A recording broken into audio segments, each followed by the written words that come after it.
Ok, vamos lá. Esse é o exercício 10 do capítulo 16 do livro do Halliday. Esse exercício é um exercício bem completo, onde ele nos dá uma equação já com os valores colocados e pede para a gente descobrir várias informações, como, por exemplo, a amplitude, o comprimento de onda, a frequência, a velocidade, o sentido de propagação da onda, a máxima velocidade transversal e qual o deslocamento com esses valores. De primeiro momento, o que a gente já faz? A gente coloca a equação que o exercício nos dá em relação à equação geral. Dessa forma, a gente já consegue tirar algumas informações, como, por exemplo, a amplitude, a gente já sabe que é 6 centímetros, o K, a gente já sabe que é 0,02 π, e o ômega é 4π. Então, a gente já coloca aqui na A, que a gente já descobriu a amplitude, e a gente já consegue descobrir o lambda também, porque a gente só joga na fórmula, que é K igual a 2π lambda, a gente isola o lambda aqui e fica 2π sobre K. Daí ficaria 2π sobre 0,02π, no caso, 100 centímetros. A gente já descobriu a letra B. Na letra C, eles nos pedem a frequência. A frequência, como que a gente descobre a frequência? Pela equação que utiliza o ômega. A gente tem a informação de quanto que é o ômega. Ômega é igual a 2π vezes a frequência. Então, a gente vem, isola a frequência e fica ômega sobre 2π. Ômega vale 4π, 4π sobre 2π, 2 Hz. Então, a gente já, só aqui, a gente já consegue ter a A, a B e a C de forma fácil. A D, para saber a velocidade, também, mesma fórmula que utilizando a equação geral, velocidade igual a lambda vezes frequência. A gente tem a informação de quanto que vale o lambda e tem a informação da frequência. 100 vezes 2, então a velocidade é de 200 centímetros por segundo. A letra E, ele nos pede o sentido de propagação da onda. O sentido de propagação da onda, a gente consegue saber olhando a fórmula. Quando aqui é negativo, a onda vai para a direita. Já no caso da nossa equação, é positivo. Dito isso, nossa onda vai para a esquerda. Agora, a gente vai para F e para G, que é um pouquinho mais complicado. Porém, também nada muito difícil. Na F, ele nos pede a máxima velocidade transversal. Para fazer isso, a gente faz a derivada dessa fórmula aqui. E daí é só jogar os valores, vai ficar menos ômega amplitude vezes cosseno, porque a gente derivou o seno, né? Daí fica menos cosseno, kx menos ômega t mais fase. No caso, a gente coloca todos esses valores na calculadora e a gente consegue achar que fica 24π centímetros por segundo. Ok, para a gente fazer a G agora, a gente sabe que o x vale 3,5 centímetros e o tempo é 0,26 centímetros. A gente pega toda essa parte aqui, joga na calculadora, né? A gente faz todos os cálculos, multiplica por π, multiplica por 0,26 e por 3,5. A gente chega no valor de menos 0,339. Esse valor, a gente faz o seno dele vezes 6, né? Que é o quanto que é a nossa amplitude. Nesse caso, a gente chega em um valor de 2,034 centímetros, ou, né, arredondando, menos 2,0 centímetros. Ok, esse é o exercício 36 do capítulo 17 do livro do Halliday.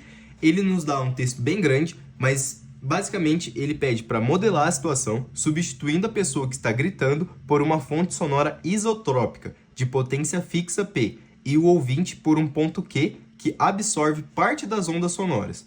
Os pontos P e Q estão separados por uma distância R inicial de 1,2 metros, e daí ele fala que se o ruído de fundo aumenta 5 decibéis, o nível do som na posição do ouvinte também deve aumentar, e pede para a gente saber o R final necessário para que a conversa possa prosseguir. Nessa questão, a gente tem que saber duas fórmulas principais, da intensidade sonora, que é P sobre A, que no caso fica P sobre 4πr², quanto maior a distância, menor a intensidade, e também a fórmula do nível sonoro, que no caso é 10 decibéis vezes log da intensidade final sobre a intensidade inicial. E qual que é o pulo do gato nesse exercício? A gente saber isso aqui, ó, que o que a gente precisa calcular é essa diferença, que o nível final menos o nível inicial dá 5 decibéis. Após isso, é ir para a conta. A gente tem que colocar os valores que a gente tem para conseguir descobrir esse R final. Ok, a gente sabe que 5 decibéis igual a 10 decibéis vezes log disso tudo aqui, menos 10 decibéis log disso tudo aqui. O que a gente pode fazer nesse caso? A gente pode dividir tudo por 10, que a gente já tira esses valores. Então fica 1 sobre 2 igual a log disso tudo aqui, que isso tudo aqui no caso é essa fórmula, né? Disso tudo aqui menos log disso tudo aqui. Aí a gente pode aplicar algumas propriedades logarítmicas. Daí a gente vai fazer nessa outra folha. A propriedade que a gente pode usar é que log de A sobre B é igual a log de A menos log de B. Então, 1 sobre 2 igual a isso aqui, né? Essa forma, menos log da intensidade inicial, menos log disso tudo aqui, mais a intensidade inicial. Então, a gente pode cortar, né? Corta, vai ficar 1 sobre 2 log disso, menos log disso aqui.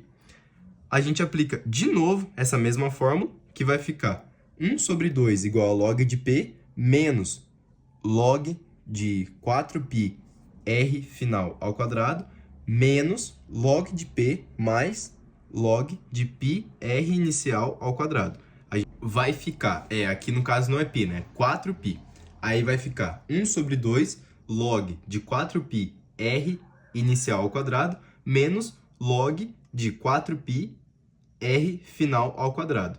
Aí, o que a gente pode fazer? A gente pode aplicar essa fórmula, só que ao contrário, né? Então, fica 1 sobre 2 igual a log de 4π R inicial ao quadrado sobre 4π R final ao quadrado. Nesse caso, a gente já pode cortar o R com R, vai ficar 1 sobre 2 igual a log de R inicial ao quadrado sobre R final ao quadrado.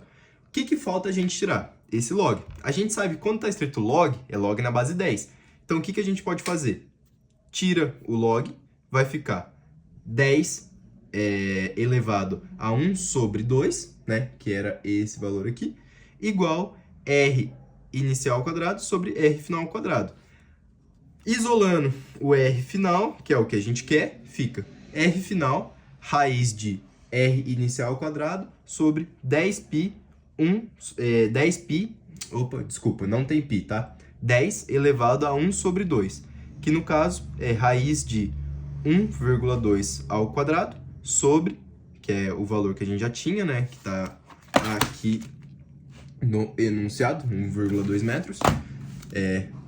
1,2 ao quadrado sobre 10 elevado a meio, né? Elevado a 0,5.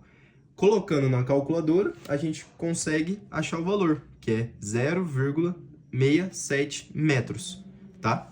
Então, o nosso R final é 0,67 metros. Agora, a gente vai para o último exercício, que é o exercício 61 do capítulo 17 do Halliday, que é basicamente um exercício de efeito Doppler, em que a gente tem que entender a equação de efeito Doppler, saber se é positivo ou negativo embaixo e em cima e jogar os valores que tem no enunciado, né? Nesse caso é um morcego que ele emite uma frequência de 39.000 Hz e a velocidade dele é aproximadamente 0,025, né? Então, o que é o primeiro passo que a gente tem que fazer? Saber o que o enunciado está pedindo. Que no caso, qual é a frequência com o qual o morcego ouve os sons refletidos pela parede. Então, nesse caso, o morcego é quem vai emitir e quem vai escutar, né? Aqui, eu trouxe um jeito mais fácil de interpretar essa questão. Porque, como eu disse anteriormente, a maior dificuldade é saber se é positivo ou negativo em cima, positivo ou negativo embaixo. O morcego, ele emite onda sonora, certo? Aqui. Ele está indo em direção à parede. Dito isso, as ondas, elas estão aumentando, né? Analisando as ondas, a gente consegue ver que elas estão aumentando, né? Conforme ele vai chegando perto da parede. Com isso, para as ondas aumentarem, embaixo tem que ser negativo, né? Porque senão, para ser menor o denominador, senão vai aumentar, né? Senão vai diminuir, falei errado. E em cima, né, considerando que ele está ouvindo, né, como ele sendo o receptor, ele está se aproximando, a onda bateu e voltou. Então, ele escuta mais ondas. Dito isso, em cima também não, né? Em cima tem que ser positivo, diferente de embaixo, que aqui tem que ser menor, aqui tem que ser maior, certo? Então, eu acho que eu acabei não me expressando muito bem. Embaixo tem que ser negativo por conta dele ser o denominador. Então, com ele sendo negativo, ele aumenta, certo? Porque vai diminuir embaixo, com isso vai ser maior. Em cima, a mesma lógica, só que em cima, como estamos falando do numerador, é só deixar positivo igual. Sabendo disso, é só a gente jogar na fórmula, né? Para jogar na fórmula, a gente vê que F' igual a F, que multiplica velocidade de som mais VD sobre velocidade de som menos VF. Então, aqui a gente tem que 39.000 Hz, que é a frequência, que multiplica isso. Isso tudo. A gente já sabe que fica 39.000 Hz, que multiplica velocidade de som sobre velocidade de som, abre parênteses, 1 mais 0,025 sobre 1 menos 0,025. Jogando isso aqui na calculadora, a gente pode cortar isso aqui, vai ficar 39.000 Hz, que multiplica isso. E dá aproximadamente 41.000 Hz é a frequência que a gente quer encontrar.